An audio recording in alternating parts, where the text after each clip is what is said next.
On today's Locked On Bucks, we continue to hand out our player report cards, and this time, the man in the middle, the 7-footer Brook Lopez. We take a look back at his season, what to take from that going forward, and the overall evolution of the big man. Camille and I get into that conversation after this on Locked On Bucks.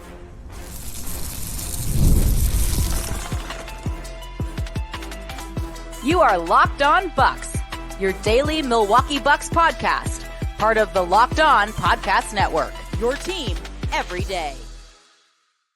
Welcome into Locked On Bucks. I am Justin Garcia. You can find me on the Bucks Radio Network, joined as always by Camille Davis, who you can find on the Technical Foul podcast, on the Carry the G and MKE podcast, and the Pack a Day podcast.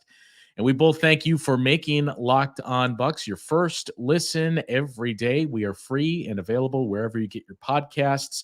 You can find us on YouTube as well. It is all part of the Locked On Podcast Network, your team every day. Today's Locked On Bucks is brought to you by Game Time.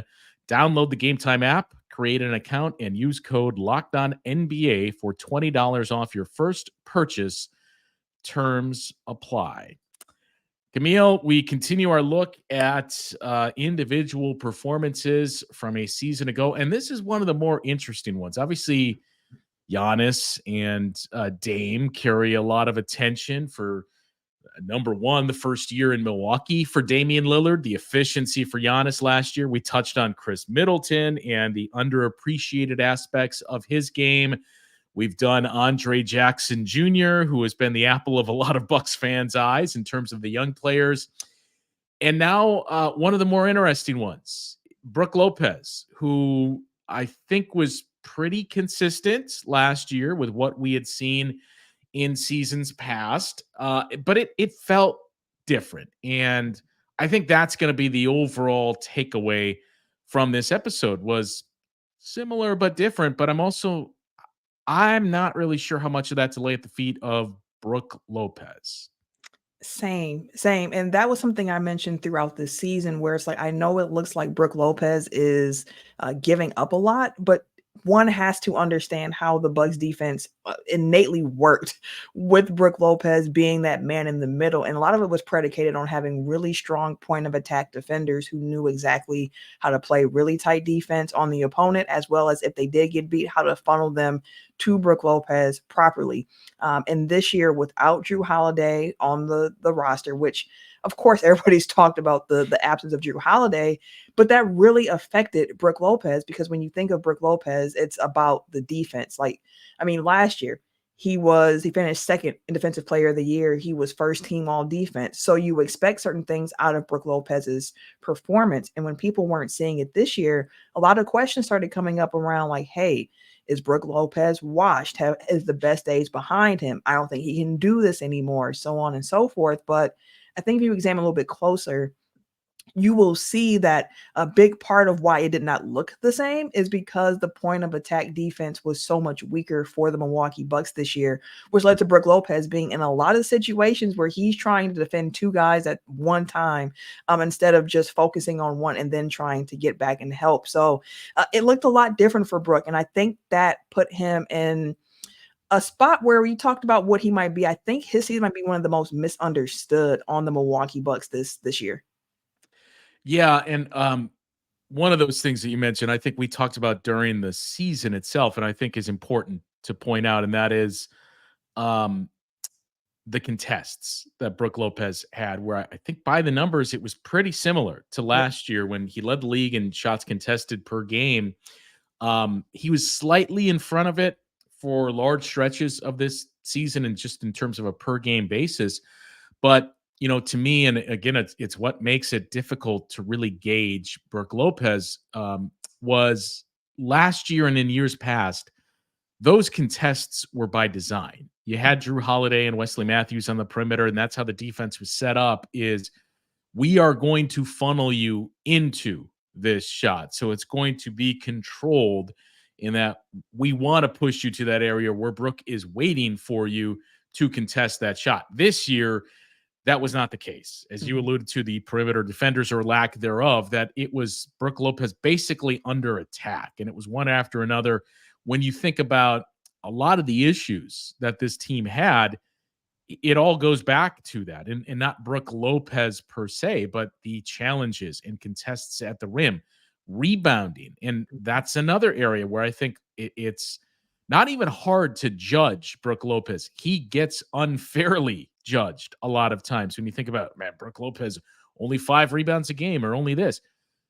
What do you want him to do? He's contesting the shot. Somebody else has to come over and close out the possession. And I think a lot of times he falls victim to that. This isn't just going to be a, hey, let's defend Brook Lopez episode here. But I think that's fair to point out is that, we've known all along Brook's numbers, his value, it's not going to be represented in the rebounding numbers. It's what he does, the opportunities that he creates for his teammates. When you have a solid foundation as a team defense, it shows up. And we saw that for the years under Mike Budenholzer. This year, when you didn't have that foundation, it's not just the absence of Drew Holiday and Wesley Matthews and Javon Carter. It was a lot of things, right? How they changed their defense. And we had to have players going to Adrian Griffin after 4 games saying, hey, Brook can't play here. It was just a number of things that went into it. And I think that's where you really saw, all right, he really stands out for the best when all of these things fall into place. When it's not there, even if the numbers are similar, it feels different. And I'm not sure that it's really his doing or anything he could have done differently. Yeah. I mean, even if you look at the numbers, like you mentioned the rebounding, which with Brook Lopez, that's always been a point of contention because people are like, you're 7 feet tall, go and get the rebounds. But since he's been with the Milwaukee Bucks, lineups with Lopez tend to grab a higher percentage of rebounds, defensive rebounds, than when he's not on the court. And that's been consistent throughout his time here in Milwaukee.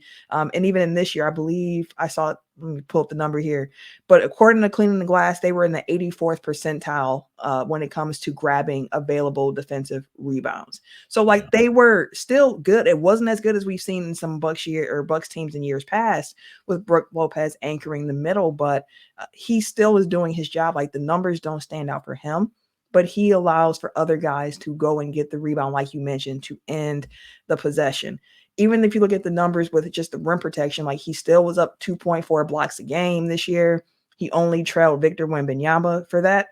And if you look at the numbers, I mean, he still was a good rim protector. He still contested a league leading 46% of shots attempted at the rim.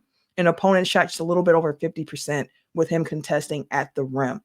So like the numbers say that Brook Lopez can still do this at a level that is going to be good. The thing with Brook Lopez and what you saw a lot is that teams were trying to find ways to take away what he's best at and get him away from the rim, which again goes back to your point about 4 games in when the team goes to Adrian Griffin, like we need to get Brook closer to the rim again for defensive purposes. But when you pull him out, yeah, it's going to look different. It's the same thing with like a Rudy Gobert, where he's definitely defensive player of the year. And he looks the best when he's closer to the rim. You pull him out on the perimeter and your team is like, okay, we have him in a disadvantaged situation. Like we're going to try to take advantage of that. So when you look at Brook as well, I feel similar to him with that, where it's like, yeah, if you're looking for a big to be switching and playing on the perimeter, he's not going to be your guy. But I think there's still a way to use Brook Lopez to anchor a defense that is good and elite.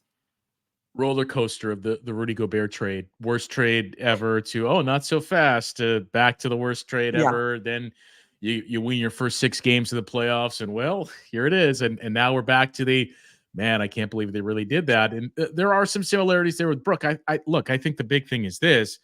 We have it out there in the graphics. Is he on the decline? Yes. But I mean, any player of that age is on the decline, and any player, once you start to hit 30, you're going to be on the decline. So I don't mean it as a bad thing. Well, he's washed and it's over, because again, I still think he is incredibly valuable in the right spots with the right help surrounding him. And that's the big piece for this team.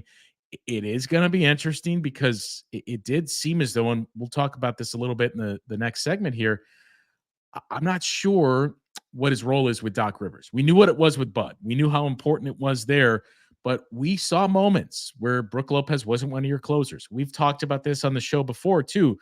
Maybe you need to transition to that, right? Where Giannis is your 5 and you're able to switch more on the perimeter. The caveat is you need more guys that can switch out there. But I don't think this is a throw the baby out with the bathwater situation. You still need Brook Lopez or somebody that's going to fill that role. There is still a spot for him when you think about Joel Embiid, Nikola Jokic, the other bigs in the league. Even if Giannis becomes your 5, I don't know that you want Giannis to play the 5 in the regular season. That's probably a playoff or a close in games situational thing for Giannis. So is Brook Lopez on the decline? Yes. I don't think that's a bad thing because, again, Drew Holiday is probably on the decline and a number of players. So I think that's the big thing to point out there. But there are some interesting things to kind of back that up as it pertains to Brook and his play a year ago. We'll get into that. And I mentioned, too, perhaps the most interesting piece is Doc Rivers and what that means for Brook Lopez, and especially some of those changes that we saw offensively. So we'll get into that conversation coming up after the break here on Locked On Bucks. Well, as we mentioned, this episode of Locked On Bucks is brought to you by Game Time. It makes getting NBA Finals tickets even faster and easier. Prices on the Game Time app actually go down the closer it gets to tip-off. If you're a glutton for punishment, you want to go to Boston for some reason, maybe root hard against the Celtics, you can do that very, very easily on Game Time with killer last-minute deals, all-in prices, views from your seat, and the lowest price guarantee. Game Time takes the guesswork out of buying NBA tickets. Browse through the Game Time app, and you'll find all of those deals. You'll see the pictures of what it's going to look like from your seat. Maybe, again, if you're going to the NBA Finals, you've never been to TD Garden, maybe Dallas. You can see what your view is going to look like within the arena from the Game Time app and know that you're getting the best possible prices that there are with those last minute deals where you can save as much as 60% off when you buy at the last minute for sports, for concerts, comedy, theater, wrestling, anything, you name it, you can get it on Game Time. So take the guesswork out of buying NBA Finals tickets with Game Time. Download the Game Time app, create an account, and use code LOCKEDONNBA for $20 off your first purchase. Terms apply. And again, create an account and redeem with the code LOCKEDONNBA, LOCKEDONNBA for $20 off your first purchase. Download Game Time today. Last minute tickets, lowest prices guaranteed. All right, Camille, I mentioned we'll get to the Doc Rivers piece in just a moment here, but when we talk about the value of Brook, you referenced those rebounding numbers and just how good of a job the Bucks do with him on the floor. A 70, nearly 76% defensive rebounding rate in those lineups with Brook on the floor. Defensive rating. We went over this when we were talking about the Andre Jackson Jr. minutes. Granted, much more limited than Brook Lopez, but very similar number. 113.2 defensive rating with Brook Lopez on the floor for the Bucks. And as we mentioned, it was a couple hundred possessions with Ajax, 5,000 possessions that the Bucks played with Brook Lopez on the floor. And look, that's the other piece that we have to mention. The big elephant in the room with Brook Lopez is durability, right? We all had this question very early into Brook's tenure when you look back and said, well, what about those 2 years that he had in Brooklyn when he played just 5 games, 22 games total in a 2-year period out of 3 years? And you wondered, 7-footer, those were leg injuries. That typically doesn't bode well. He had been an Iron Man, right? Coming back from those, missed 10 games the next season, missed 9 games the next season, missed 7 games the season after that. Came to Milwaukee, missed 1 game. It was the final game of the regular season.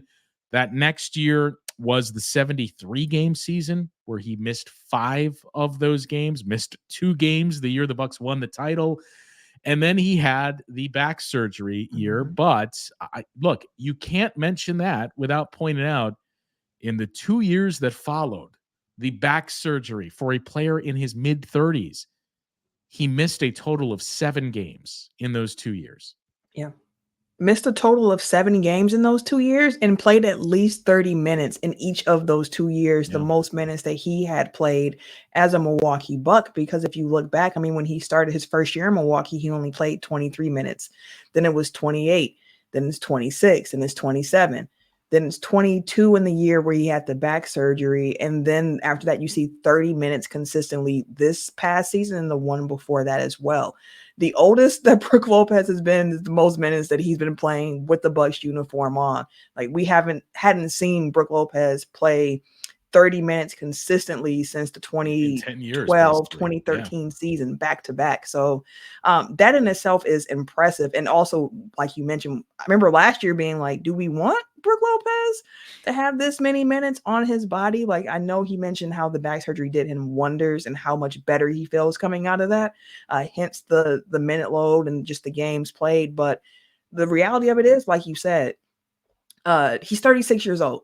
He's 7'1", almost 300 pounds. He's going into what, his 16th, 17th season coming up. So you want to try to take care of his body along the way as well. I mean, we mentioned it during the Giannis report card and I believe the Dame report card as well about managing minutes in the regular season.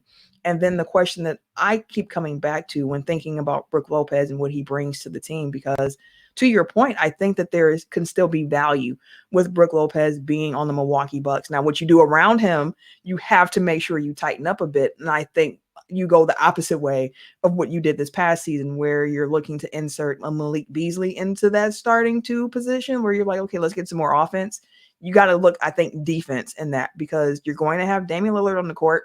And for as many times as Dame does give the effort, and we have seen quick hands from Dame, the reality is that Dame is a below average defender.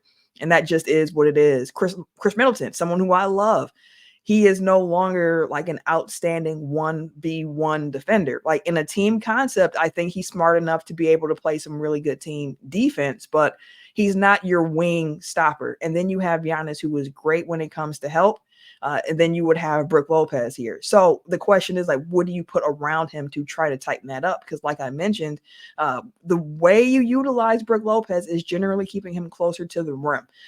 So you need that 5th starter to really be like that wing stopper, that real good defender to kind of help with the point of attack defense, to utilize Brook Lopez in the best way possible. So I do think that there is still value in Brook Lopez for sure.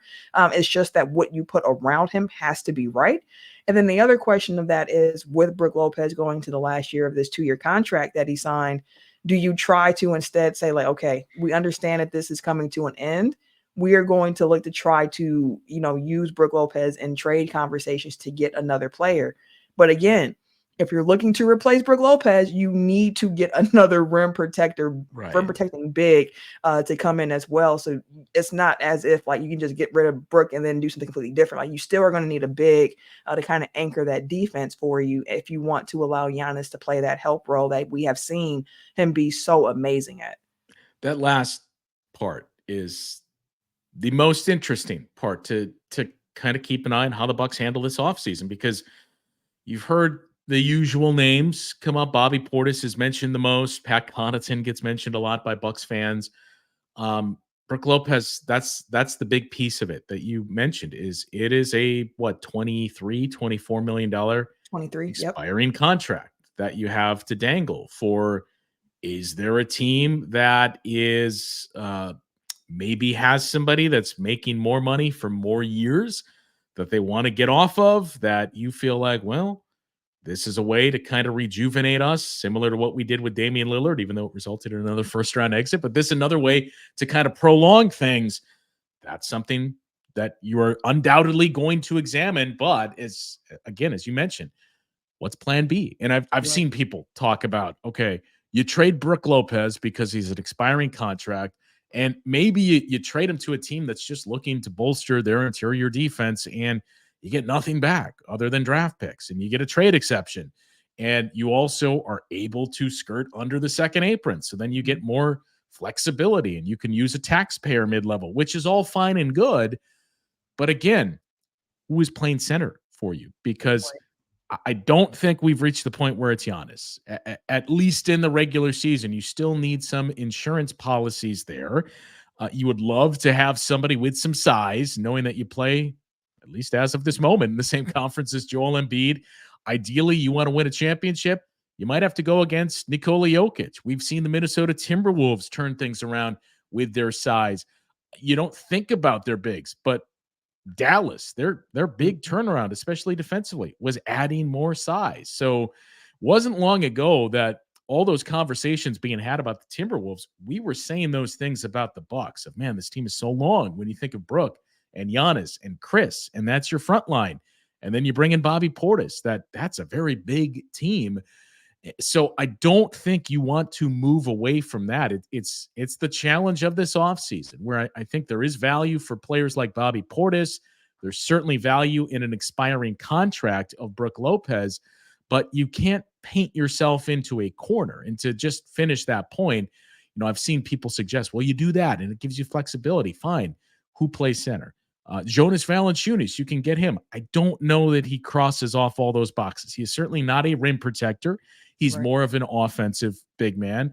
But again, I don't know that you're getting Jonas Valanciunas for a taxpayer mid-level. And it's not really a great crop that's out there in terms of bigs. So I almost feel as though you have to approach this saying, look, he's still very important to our team. As we mentioned, that number, a 113 defensive rating with Brook on the floor, that should be good enough for a team that has aspirations to win a championship with where we've seen the league head in terms of their ratings, and with an offense that we project to be, elite for the Bucks in year, I don't think we can even really say 2 of Doc Rivers. You're 1.5 of Doc Rivers, but that 113 number to close out that point, that would be 11th or 12th in the league. And that's right there in the neighborhood of where you need to be. Doc kind of talked about that at the end of season press conference.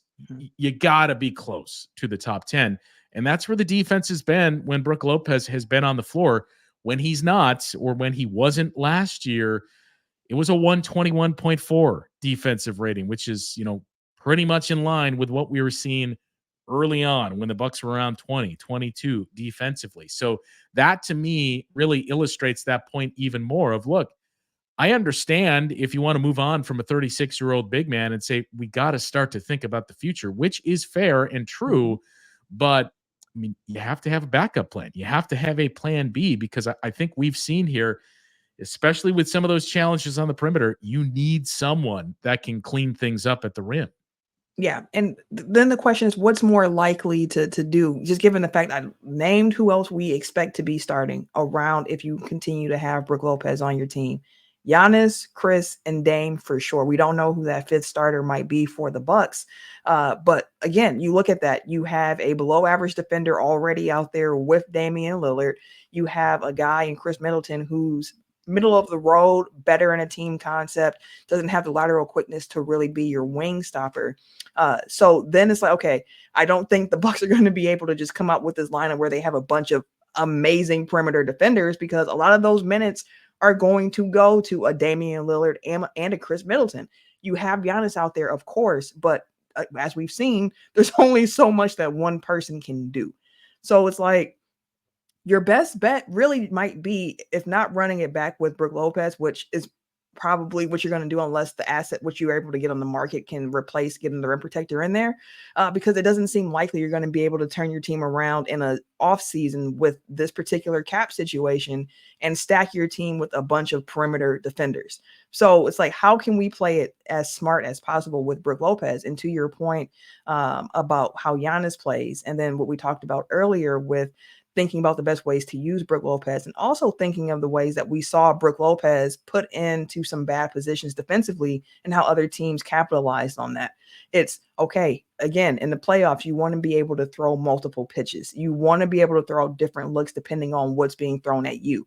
And if you have a Brook Lopez, maybe he doesn't close every game in a particular series. Maybe he is only playing 20, 25 minutes in a game in a particular series, and you are rolling with that Giannis at the 5 lineup. But again, you want to have that insurance of that other rim protector behind you. And that's, I think, the true value of a Brook Lopez, outside of the fact of his ability to stretch the floor. as well, where you have to respect that shot. You put him next to a Giannis, what that does for his game as well. Like Brook Lopez is like one of the ultimate core pieces that just kind of helps everyone else's game succeed, in my opinion. He, as we've mentioned, is starting to hit that age. He's 36 years old. He turned 36 late in the regular season. So he's going to turn 37 at the end of next season as the contract is setting to expire. And look, we're seeing guys play later now. I mean, LeBron James is really defying time. Al Horford is what I think he's going to turn 38 during the finals here. And he's been incredible for the Boston Celtics. And you look at how Boston has used Al Horford. That might be the model for Brook Lopez, where he had that year in Oklahoma City, didn't really play, got to rest up, and came to the Celtics from that point forward, played in around 65 games each season, played about 27 or so minutes per game, but he's played over 1,000 games in the regular season in his career. He's played just a bit longer than Brook. I think it's been one additional season. 1,025 games played for Brook Lopez, 1,078 games played for Al Horford. So very, very close there. And even the playoff games, Al Horford with more experience dating back to that time in Atlanta with the Hawks, but he's played 181 playoff games. Brook Lopez played in 84 of them. So there's more wear and tear there on Al Horford, and he's holding up now, and he's and a very important piece to the Celtics during this playoff run. So that might be something you look at too, of look, maybe not just this final year, we'll re-sign Brook, albeit for less money than 20 plus million per. But we think we can continue to maximize him for another year or two. But you're going to need to develop someone, or at least find somebody else to eventually take over for Brook Lopez as you do that. And as we just said, look, I don't know that you would point to this crop of free agent centers as where you're going to get it. Nick Claxton is out there. I don't think the Bucks are going to be able to afford Nick Claxton, even if they're able to maneuver and free up that taxpayer mid-level exception. Nick Claxton, I would assume, is going to go for more money than that. Andre Drummond is out there.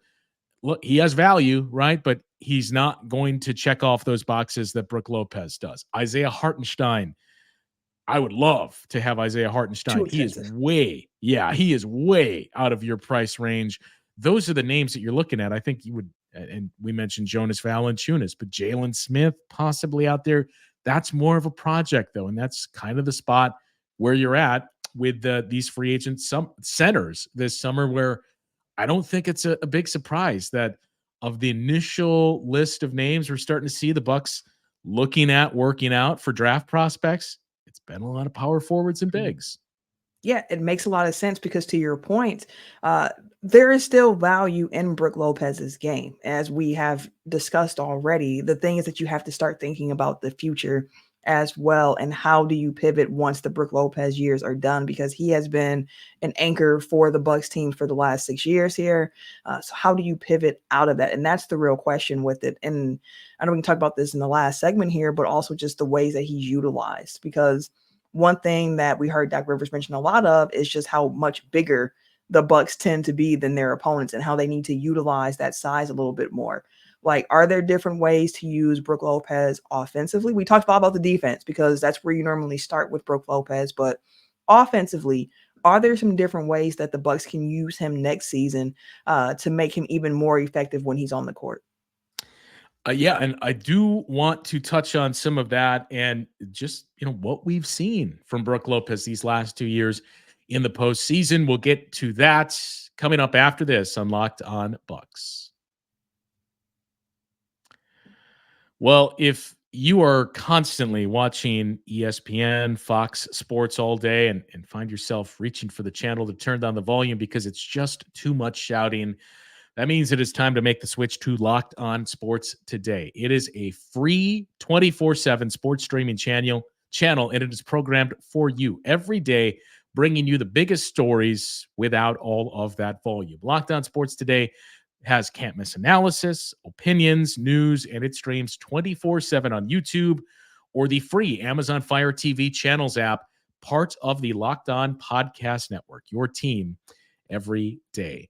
Camille, as we start to round this out here, one of the other things that stands out, I mentioned how good Al Horford has been for the Celtics the last few years, right? Not just this playoff run. I mean, Al Horford, you think back to that series in 2022 against the Bucks, Jason Tatum, huge in game 6 and down the stretch in game 4. Al Horford had some huge moments in that game 4 win as well. But Brook in the playoffs the last 2 years. Now, I do think there's one lens we need to view this under, and that is the injuries to Giannis. But he's been very good in each of the last 2 postseasons. 19 points per game that he averaged against the Heat in that 5-game series. Last year, nearly said 2 years ago. He shot 41% on his 3-point attempts. He shot 44% on his threes in 6 games against the Pacers and averaged just under 18 points per game. The scoring came up considerably in each of the last 2 postseasons. The only other one in a Bucks uniform where it was right around the same was when he was just under 16 points per game and shot 40% on threes in the 1920 series against the Miami Heat. Well, that 2 rounds, but in that playoff series against the Miami Heat. And again, the similarity there is Giannis injured. So we've seen when they haven't had Giannis and haven't had the full complement of size, Brook Lopez has consistently stepped it up, and that is where it's been the guy that we often hear referenced as Brooklyn Brook, playing with his back to the basket and scoring around the rim. 3-point shooting has been efficient as well, but really showing off all aspects of his scoring ability when they've needed that with no Giannis. Yeah, and when they, like you said, when they kind of have to, and that's one thing that Doc Rivers hammered home, like we need to get better at playing through our bigs at times. And it's not even for Brook just getting him a lot of post-ups like we saw with Brooklyn Brook. That's what I think most people think of, like get him on the block, get him on the post, let him go to work because he has an immaculate post game. But even if he just has a guy sealed off, like just get the ball up to him and let him try to get an easy bucket. And I think that's an area where the Bucks can really look to improve. It's just kind of getting some of those easy buckets, like those seal off buckets when there's mismatches as well with Brook Lopez, because to your point, Brook Lopez has been a playoff raiser. Like when it comes to his game, like he generally does play better in the playoffs than what you see in the regular season. And it's not as if he's going through the regular season sleepwalking. I already talked about the impact that he made this past year. And we've seen how dominant the Bucks defense has been with him anchoring it. But to look at the playoff numbers and to see, like in this particular, like this past year, since we're looking at 2023-24, to see that, okay, in the regular season, Brook Lopez, he averaged 12.5 points a game. So 13 points a game in the regular season, shooting 37% from 3, shooting 62% from 2, like pretty good for Brook Lopez. And then you look at the playoffs and you're like, oh, this year in the playoffs, he averaged almost 18 points a game while shooting 44% from 3, shooting 50 or 65% from 2. Like, again, yes, Giannis was injured, but again, you see the impact of what Brook Lopez can do, which again goes into the fact that Brook Lopez still has value. What it is for the Bucks is just figuring out the best ways to use him and what Doc Rivers envisions as well, because Doc Rivers has hammered home, to be a championship team, you need a top 10 defense, you need a top 10 offense. And he felt the Bucks are well on their way to having that top 10 offense. Like, we got that covered. It's the defense that we need to figure out. So it's like, well, what do you do? And how does Brook Lopez fit into that particular picture? Now, as we've discussed, I think there are a lot of different ways you can still use Brook Lopez and that be effective. But the question is going to come is, does Doc see it that same way? If it is not a top 10 offense next year, you got bigger problems, right? Either there were more injuries or there are some bigger problems to address here. And I just keep going back to some of those numbers that we shared where, again, he's contesting shots. He's creating those rebounding opportunities when he's on the floor. They are a better rebounding team, the Bucks are. And where that defense rates, it is right around 10 in the minutes with him on the floor. So, look, to me, I'm not disputing you would love to get younger. You would love to have, especially when you watch other teams as much as we've joked about it. But you'd still love some of those aspects of Rudy Gobert, who is a traditional rim protector, but has some of that mobility as well. You'd love to have that. But sometimes you just got to settle for what you have. And I don't really mean that in a bad way, but it's just maximizing that with Brook Lopez, because I think if we're all being fair, even if you're one of the Brook is old and slow and washed, if you just look at the numbers and look at how this team is constructed, he's important. And I think he showed that last year. But I think more than that, what we saw is, I think really if you contrast last season to the year prior, was Brook as good as where he was a defensive player of the year? Probably not. Is he as bad as some of the accusations that have been No. thrown out there last year? No. The truth is somewhere in the middle. And to me, that is still a very valuable and important piece to this Bucks team and to any team for that matter. So I'm more of a look, don't just complain about something, offer me suggestions, solutions. How are we going to fix this problem? If you think it's time to move on, great. How are you going to do that? And what is plan B? It's not just, well, Brook's old and Brook's slow. You got to move on from him. Well, Yeah. How do you defend then? And what does the team look like? That's the big piece. And I don't know if it's a ringing endorsement for Brook Lopez, so I don't mean this to come off negative, but I just don't know what the better option is, what plan B is that is going to look better than what you would currently have with Giannis and Brook Lopez really leading the charge in your front court. I mean, I think you summed it up really well by just saying that he's still valuable. Like, I think that's the piece of it where it's like, it's not like he is completely trash. He is unplayable. If he's on your team, you're doomed to fail. Like, it is definitely not that extreme.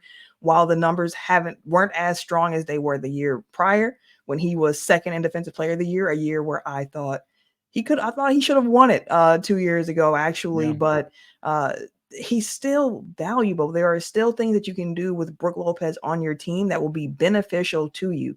Now, can you construct a roster around that to really maximize what he can give you? That's going to be the question. It's going to be difficult for the Bucks to do, given who else is going to be getting minutes that we know of, and then just what solution do you have as for that fifth starter to help with point of attack defense? So, like, there is extreme value still with Brook Lopez. And someone might argue, well, if there's value, get rid of them and bring something else in, which I think that's on the table. I'm not saying it's not. I think that's something that the Bucks have to explore. You have to do your due diligence in that sense and see. But if Brook Lopez is on the Milwaukee Bucks roster for the 2024-25 season to start it, I don't think it's a doomsday scenario. I don't think it means the defense is going to be terrible. I just think it's going to mean you're going to have to operate a certain way. And you have to also accept the fact that in certain situations, you might not see Brook Lopez. You might have to have a different pitch to throw out in that situation. And hopefully health allows for the team to find what those other pitches might look like for the Bucks, especially if you're looking at lineups with Giannis being that 5. Well, and I think the last thing to throw out too is as we talk about, people are going to say, look, it's time to explore trading him and move on from him. Look, one of the interesting things to keep an eye on is the value, or at least perceived value around the league, of Jared Allen. And I get he is 10 years younger than Brook Lopez, and he is under contract for 2 more years. But I'm going to be curious to see, because I think we all assume there's a pretty good chance that Jared Allen is moved, that Darius Garland is moved. Otherwise, Donovan Mitchell is going to be moved. But let's say Jared Allen is moved.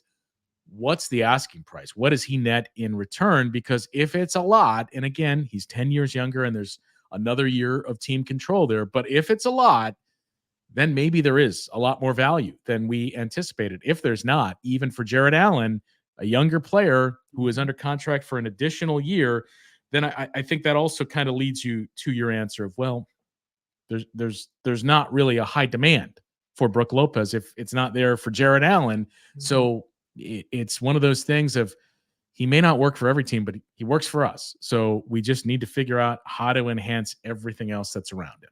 Yep. How to make it work the best that we can for what we currently have. Is the same thing I said around the trade deadline, the line from Friday. Make it enough. Make it enough. That might be where the Bucks are, depending on how this offseason goes. But even if they do have to make it enough, I do think that the bones there are still pretty good. I think that's the best way to sum up Brook Lopez too. That look may not seem like it. He's certainly not in his prime anymore, but I think what you have there is still pretty good. And especially when he has capable perimeter defenders.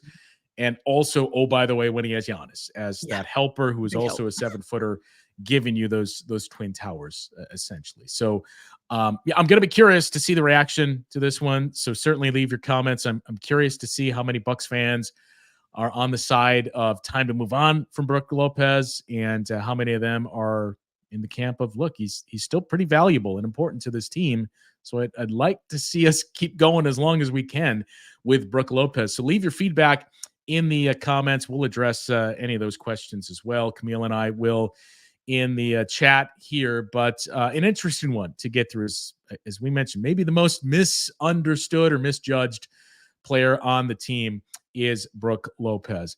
We got one more show this week, and it is our Flashback Friday show, which will come your way tomorrow. It may seem like, why are you doing topics on these people? As we've gone over, it's up to you. We're putting the options out there on the YouTube channel for you to vote on. Just taking a look back at events, figures, teams, trades, whatever it is, through the years for this Bucks team. We started with Mike Budenholzer. I think that one was victim of circumstance, dropping Memorial Day weekend. So if you haven't checked that one out, by all means, do so. It was a fun one for Camille and I to go through. And now tomorrow, episode number 2 on Flashback Friday, we revisit the trade that brought the Bucks Chris Middleton. It was headlined with Brandon Knight and Brandon Jennings and some other guy that was playing in the G League and a second-round pick of the Detroit Pistons that none of us have heard of, who turned out to be one of the greatest players in franchise history. So we'll take a look back at that trade. What brought us to that moment to trade Brandon Jennings, who we thought was going to end up being one of the greatest in franchise history. And yeah, oh, by the way, Chris Middleton and what the Bucks got in that deal. So that's what's up next on Flashback Friday. The Brandon Knights, Brandon Jennings, Chris Middleton trade. For Camille, I am Justin. We will talk to you once again tomorrow on Locked On Bucks.